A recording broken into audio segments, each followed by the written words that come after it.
Hey everyone, my name's Lillian. I'm the book blogger behind Utopia State of Mind, and today I'm bringing you my September wrap-up. I am woefully unprepared for this wrap-up. I ended September in just such a burnt out, a mental state. So normally, I'd have like the stack of books, which I bring up. I will put a photo here of all the books that I read, because I did take a photo for Instagram like couple days ago, but I didn't have the energy to take it out. I'm just mentally burnt out. If you're not following me on TikTok, I'll leave the link below. I am documenting my journey to 365 books. As of the end of September, I'm at 361. That's like so close to 365. That just shows you where my mental state is. I am so done. I'm so done.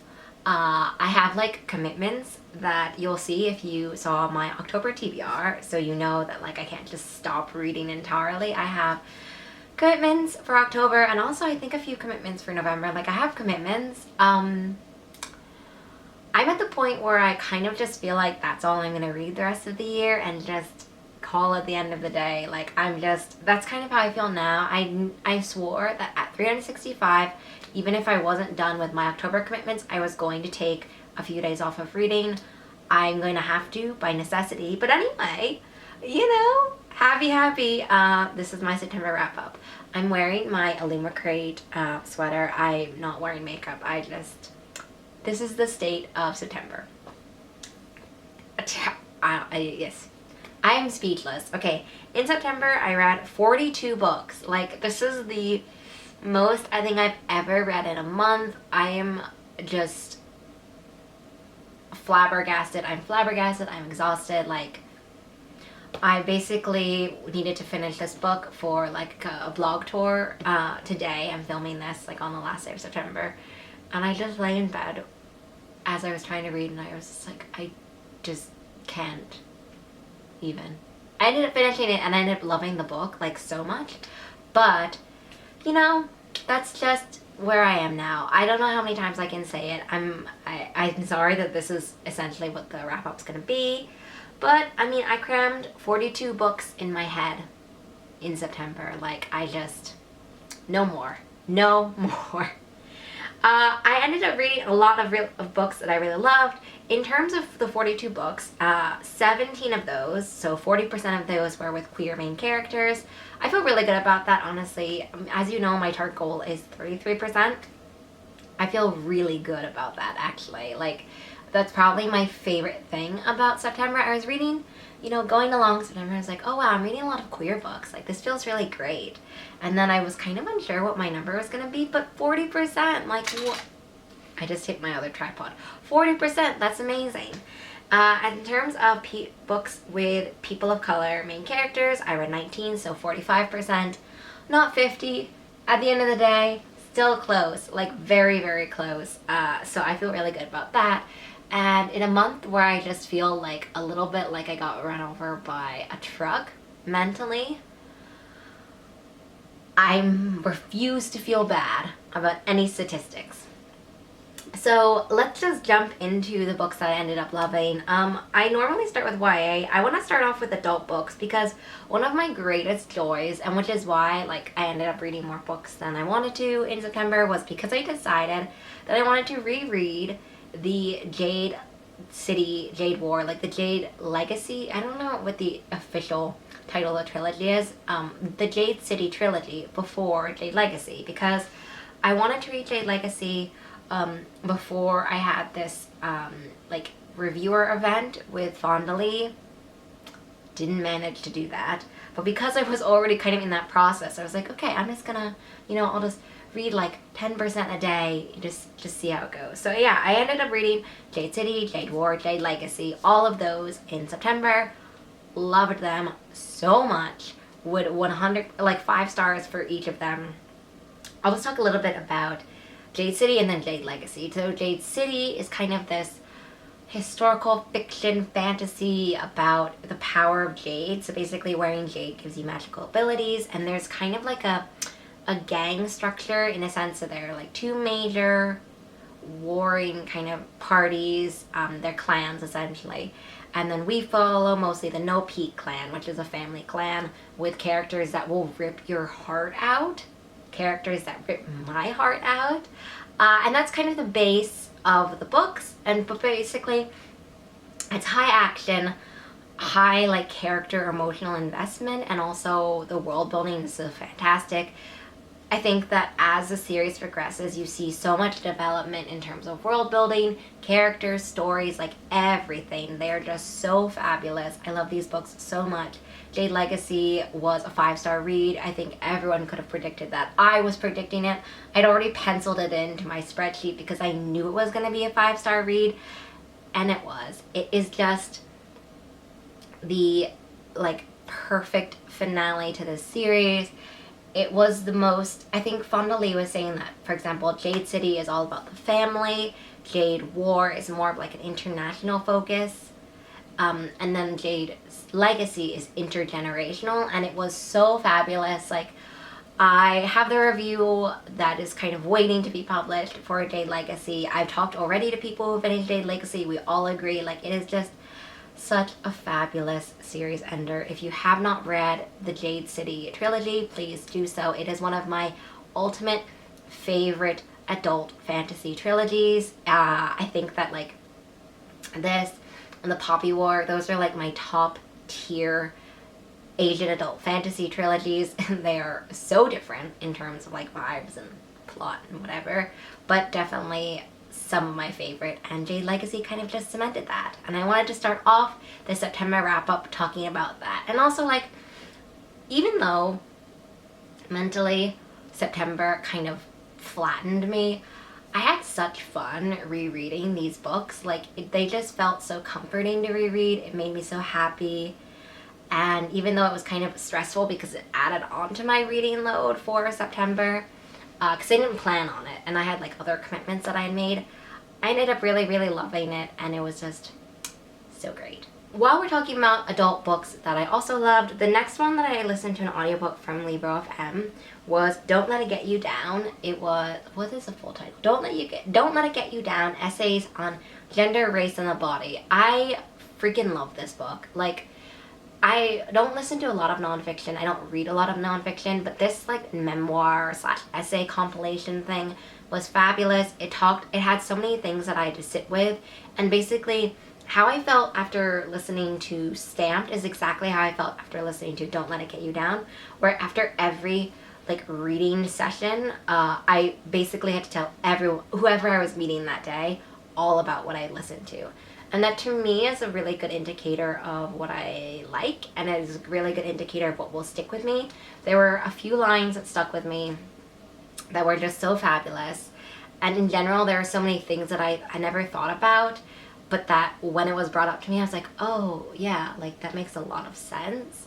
I can only just kind of direct you to my full-length review because it says a lot of the things a lot more eloquently than what I just said, and also I think it has a quote that I really loved in it, which I can't remember off the top of my head. Obviously the reviews for everything that I have reviewed will be linked down below, but it was such a fantastic memoir essay. I'm not really sure what it is really. I mean, it was nonfiction for sure, but I'm not sure if it's like a memoir or an essay collection or if those are separate different things. I barely read any nonfiction, so I don't really know. Anyway, love it. I think that if you loved Stamped, definitely a different vibe because it's not like documenting history, but I think it brings up contemporary issues of intergenerational trauma, about privilege, racism, sexism, fat phobia, like all of those different things that I really love. The next one is Light from Uncommon Stars. I finished this one maybe a week ago, and it is still like, oh, I still feel it in my heart. It was so tender and emotional, and just, it's like, when I was writing my review for it, which I wrote my review a couple days ago, it appeals to like people who want that sci-fi vibe because there's like this background of sci-fi. It's not heavy sci-fi where it's not like, oh my god, we're on a spaceship the entire time, but there's a subtle sci-fi feel to it. There's this fantasy feel to it because there's kind of this Faustian, deals with the demon-esque. I don't think, it's not deal with like a devil, but it is deal with a demon. So it feels like it stretches this border between sci-fi and fantasy, and it's just so rich in characters. Like, each of these characters I just felt so deeply for. It just felt so tender, and like it deals with transphobia, it deals with kind of obsession and passion and sacrifice and love. Like, it deals with all of those different things. It is musical, it is full of donuts, it is like just such a beautiful book all in one. After I finished reading it, I like immediately was obsessed, essentially. And I think that if you really love sci-fi, if you really love fantasy, but also generally if you really love a book that delves deeply into characters and kind of what makes them tick, their flaws, their mistakes, their loves, their ambitions, like definitely Light from Uncommon Stars is it. Secondly, I actually read a bunch of YA horror in September. I just can't. I'm not a huge horror person, but I read a bunch of them in September that were just like deliciously good. Okay, deliciously good I think is a weird way to describe it. Delightfully good, I guess. The first one is The Girls Are Never Gone by Sarah Glenmarsh. I have loved basically all of the other books I've read by Sarah Glenmarsh, which is mainly the Reign of the Fallen and Song of the Dead, which is necromancy and queer fantasy all wrapped into one, and the second one has dragons. So overall, that fantasy series is so amazing. But The Girls Are Never Gone was like, I loved how it made you think about whether or not ghosts or spirit, you know, whether or not the supernatural can exist. It was kind of a central theme within the book, because in the book, you have this one girl who is recording a podcast kind of about myths and the supernatural, and looking at the credibility of that, and like looking about what happened to people. And so that's definitely something that is dealt with in the book. Like, is this what's happening? Is this not what's happening? There's certainly a great line of unreliability, and as a reader, that is entirely what you think about as well while reading. So overall, that one was fantastic. It's also queer, so I guess it's also like a queer fantasy, even though it's horror-esque too. Like, it was just so fabulous. The next one is also queer, supernatural, like fantasy, and it's To Break a Covenant. Okay, Silent Hill, to this day, gives me nightmares. In fact, the fact that I'm talking about Silent Hill now will give me a nightmare tonight. It is a film that when I saw it as a baby teen, like so deeply terrorized me and permeated my subconscious that like I can't. To Break a Covenant gave me those vibes because it has this mining town, mining vibe, which I don't know if you've seen Silent Hill, but if you have, you'll know like kind of why that gave me similar vibes. But what I loved was about To Break a Covenant was also, I guess, how it also looks at the unreliability, but also the atmosphere and the tension and the suspense are so brilliantly woven in, so brilliantly executed, that even though I'm a big scaredy cat, even though I knew this book was going to terrorize me from the beginning, I loved it. I loved it so much. It was a book where I finished it and I was just like, I need to sit for a moment with my feelings and with how I feel about this book. And I ended up loving it. So those were my two favorite kind of YA horrors. I also want to talk about some other YAs. The first one is We Can Be Heroes.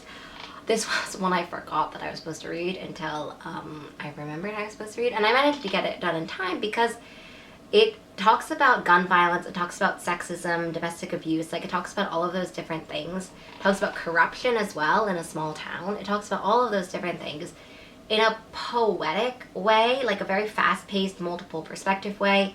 It looks at kind of the aftermath of a school shooting, and it looks at like the warning signs, who is at fault, but it looks at it in an emotional way because the town is the site of, I think, the manufacturer for the gun that ended up being used in the school shooting. So like it has a lot of these different interwoven plot lines of kind of like everyone who's being employed by this factory, everyone who went to the school, like all of these different things.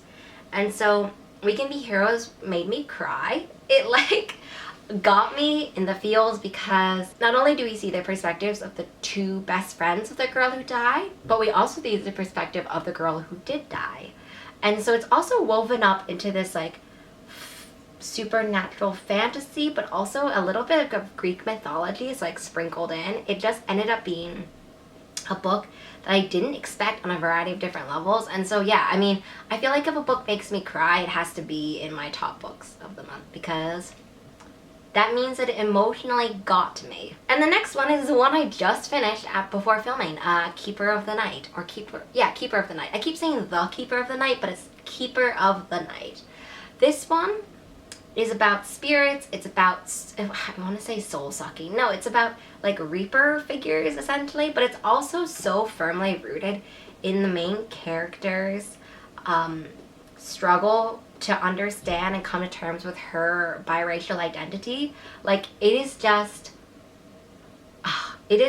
so heart-wrenching as someone who, as a transracial adoptee and as someone who feels like they've never fit in, like either into like American culture or like Asian culture or even necessarily Asian American culture because of the transracial adoptee kind of lens. Oh, it hit me so hard in the feels. Like Ren, who's the main character, she is struggling because she starts off the story in Britain. It's also historical fiction because like they're not necessarily in modern day Britain, but she starts off in Britain. Her dad is English and her mom was Japanese. And so she starts off in Britain and people are awful to her because of her biracial identity and because of like the ways that her identity as this Reaper figure is not the same as theirs. Like they are awful to her.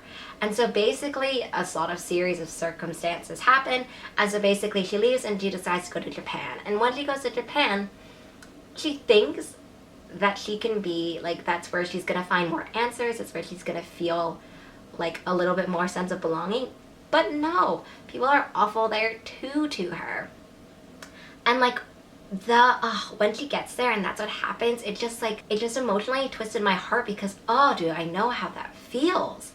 And then the main part of the book is like Ren trying to figure out how she feels about her biracial identity, how she feels about all of these different pieces within her and about wanting to be validated and accepted and loved. And like, oh my god, it was so emotional. I know this is the most raw for me because I just finished it before filming this, but like, oh my gosh, it just like the emotional state of Ren, specifically the ending, which I did not expect, all of that just so, some pieces of it just echoed like little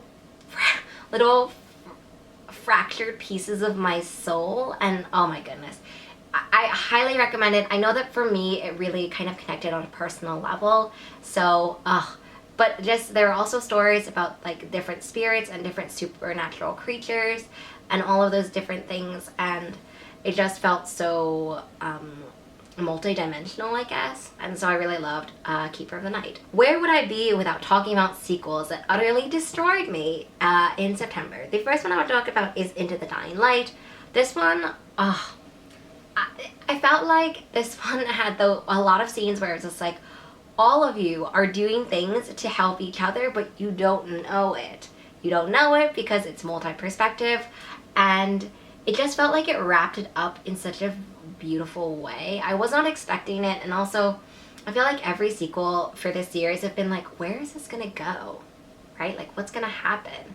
And then I'm always surprised and just really happy with how it happened. And I know that the stakes were super high for Into the Dying Light because it's the ending one, but I feel really happy with how it ended. And this one just like felt good. It felt good and it felt right, and it felt like, okay, I was put through the emotional ringer multiple times, but it ended up being, you know, I left the series and left the characters and left everyone feeling very fulfilled, very like, very satisfied, essentially. However, the Bronze Beast, oh my, the Bronze Beast wrecked me.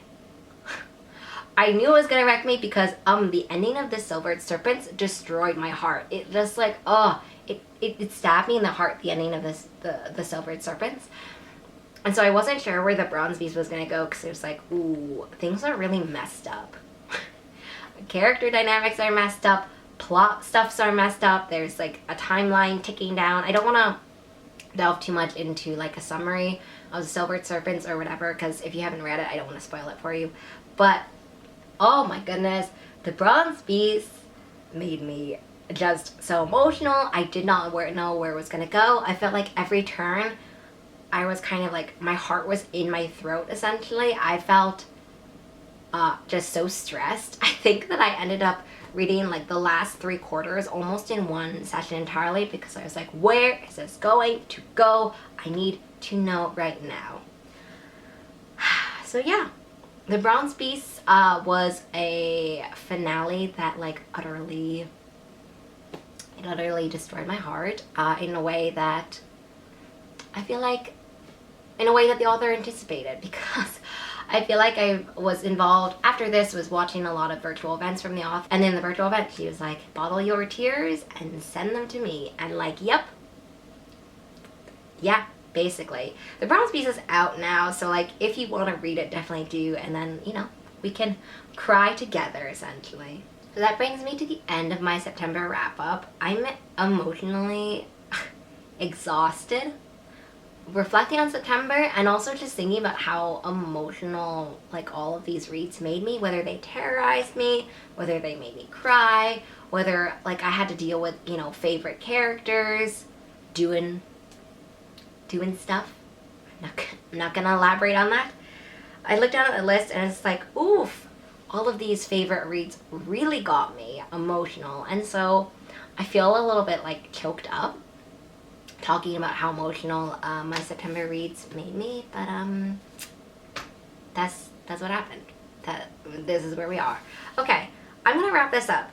September was intense. I hope October is not as intense. Let me know what your favorite reads of September were, and yeah, I will leave all of my links, all of the links for the books and the reviews and stuff below, and I hope you have a really great day. I will see you in the next one.